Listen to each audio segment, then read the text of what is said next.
शिरूर लोकसभा मतदारसंघात शरद पवारांच्या राष्ट्रवादीचे उमेदवार अमोल कोल्हे आणि महायुतीचे उमेदवार शिवाजीराव आढळराव पाटील यांच्यात जुंपल्याचं पाहायला मिळत आहे। एका कंपनीचं हित जोपासण्यासाठी शिवाजीराव आढळराव पाटील यांनी लोकसभेत प्रश्न विचारले असा आरोप अमोल कोल्हे यांनी केलाय। याची कागदपत्र दाखवत आता शिवाजीराव आढळराव पाटील निवडणुकीतून माघार घेणार का असा सवालही त्यांनी उपस्थित केलाय।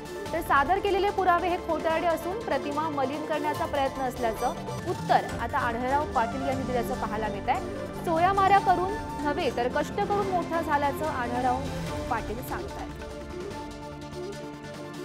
शिरूर लोकसभा मतदारसंघातल्या मायबाप जनतेने आपल्याला 3 टर्म जेव्हा निवडून दिलं होतं, हे 3 टर्म निवडून दिलं जात असताना 15 वर्षामध्ये एकही मोठा प्रोजेक्ट शिरूर लोकसभा मतदारसंघाला आला नाही।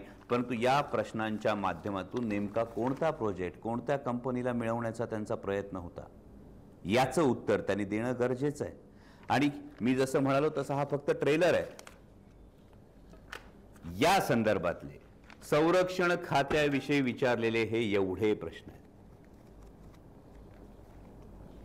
हे एवढे प्रश्न आहेत। हा पिक्चर अजून बाकी आहे। मी जाहीर आवाहन केलंय आणि आता त्यांनी मला काहीतरी पुरावे दाखवले खोटारडे।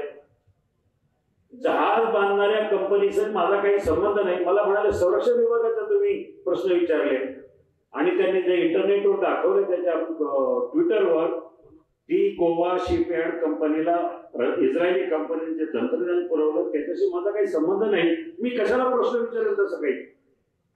म्हणजे लोकांना असं काहीतरी पटवून द्यायचं, माझी प्रतिमा मलिन करायची।